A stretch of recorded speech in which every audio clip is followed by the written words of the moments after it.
O Alienista é um conto de Machado de Assis, onde ele faz uma crítica social ao ponto de vista sobre o que é normal e o que é anormal. Nele, o Dr. Simão constrói um internato chamado a Casa Verde em sua cidade Itaguaí e começa a internar as pessoas, alegando elas estarem loucas e com distúrbios mentais.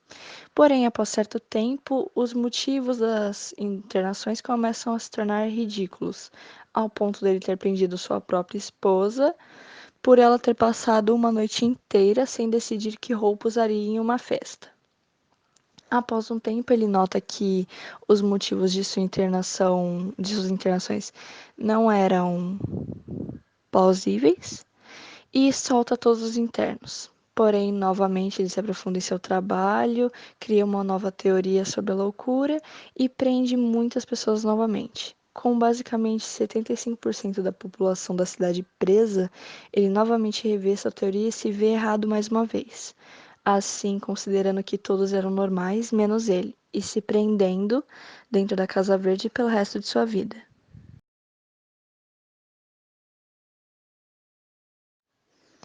No conto A Chinela Turca, o bacharel Duarte está se preparando para uma festa com sua amada Cecília.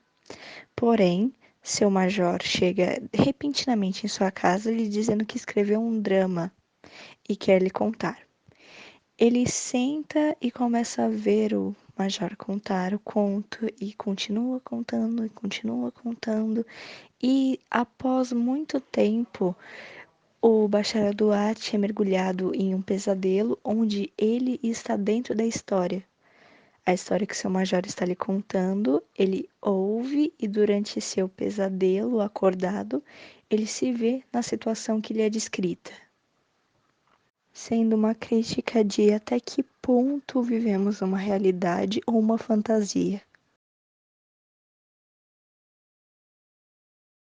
O conto A Teoria do Medalhão de Machado de Assis faz uma crítica ao fato de abandonar sua própria essência, seu eu verdadeiro, para ter uma posição social alta.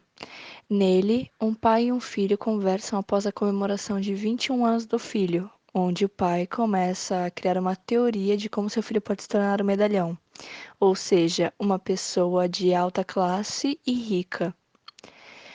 Enquanto ele cria essa teoria, ele fala ao seu filho como ele deve abandonar seus gostos e opiniões próprias e ter uma maneira de agir simples e uma maneira de pensar simples, que ele não deve pensar de maneira inteligente, diga-se assim, pois isso acaba afetando as pessoas à sua volta e pode acabar lhe tirando tal poder hierárquico.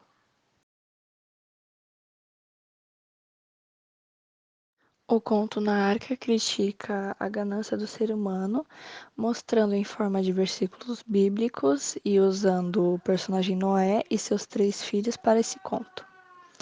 2 de seus 3 filhos estavam discutindo mesmo antes do dilúvio ter terminado para ver quem ia ficar com quais terras. O terceiro filho, Cam, se revolta e diz que irá chamar seu pai e as esposas de seus irmãos para eles opinarem sobre e para pararem com a discussão de seus irmãos. Porém, elas são mostradas como mulheres submissas e que acreditavam que estavam em desgraça devido à discussão de seus maridos, não recebendo nem mesmo nomes.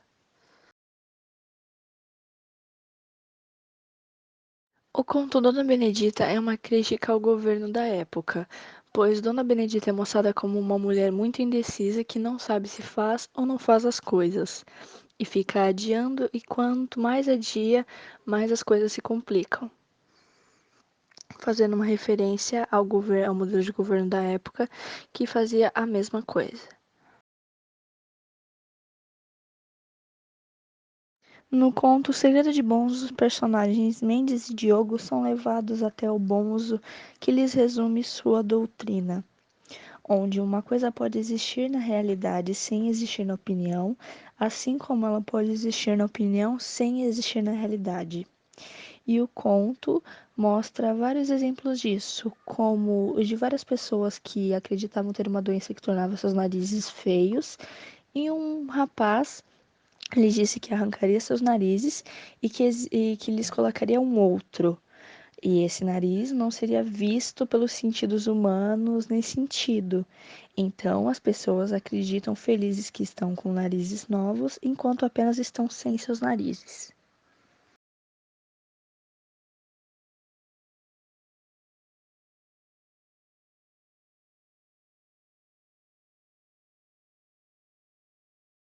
O anel de Polícrates usa o mito de Polícrates para fazer uma crítica ao quão longe a felicidade humana pode ir em relação ao caprichoso destino.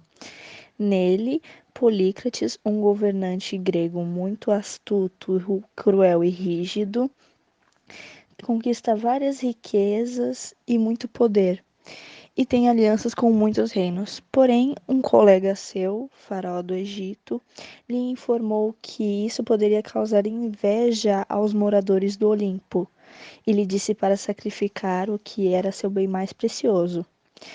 Ouvindo seu amigo, Polícrates jogou seu anel mais querido ao mar. Porém, pouco tempo depois, o anel foi encontrado em um peixe que Polícrates comia durante um banquete.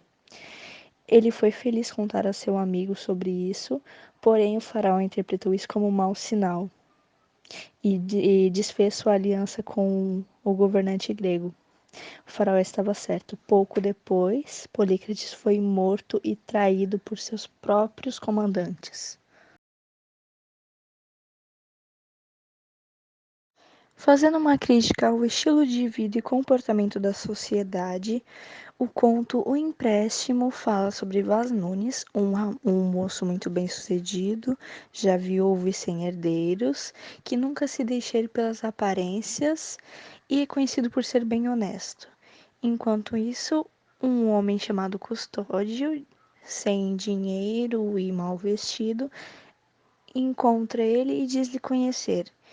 E começa a tentar negociar para ver se consegue ganhar algum dinheiro. Após um bom tempo, consegue convencer Vaz Nunes a lhe dar dinheiro que lhe garantiria ao mínimo um jantar.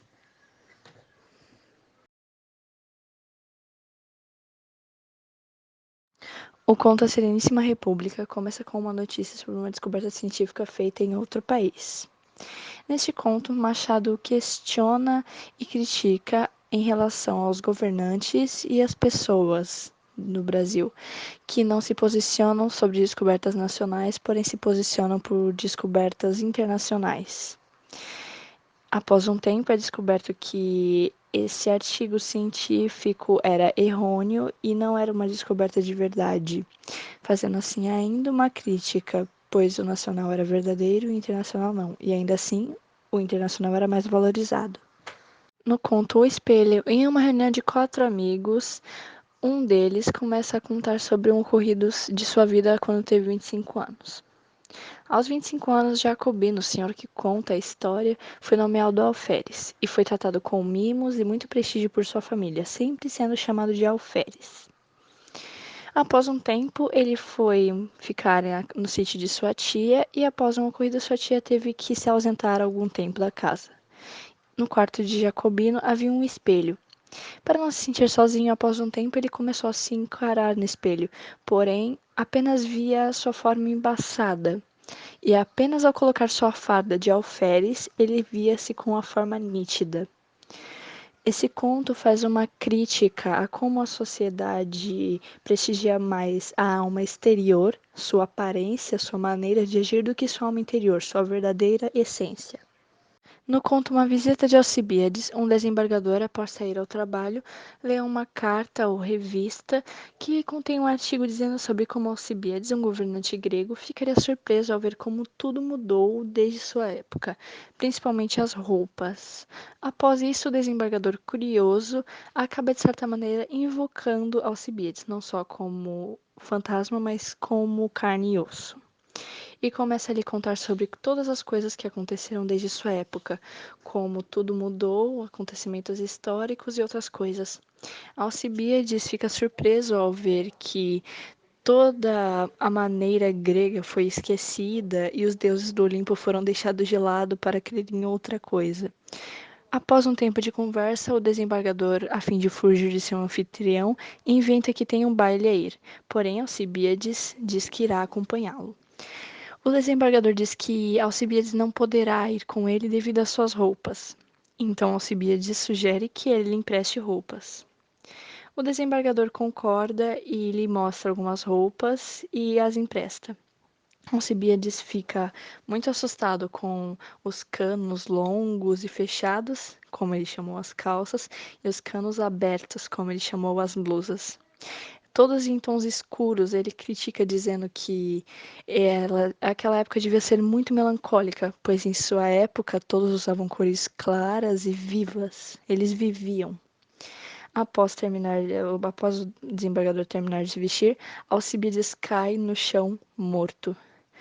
Nesse conto, Machado de Assis faz uma crítica. Alcibíades sobreviveu à morte de toda a cultura grega, porém não pôde sobreviver à morte da beleza. O conto Verba Testamentária se refere ao egoísmo do humano. Nele, Nicolau, um senhor de certa idade que morreu, deixou um dinheiro e pediu em seu testamento para que fosse enterrado num caixão feito por um homem simples. Essa ação é vista como nobre e muito boa, porém, após um tempo de investigações, é descoberto que isso foi feito pois Nicolau tem um problema de inveja bem alheia. Qualquer criança que fosse melhor que ele ou tivesse coisas melhores que ele costumava destruir essas coisas ou bater nessas crianças.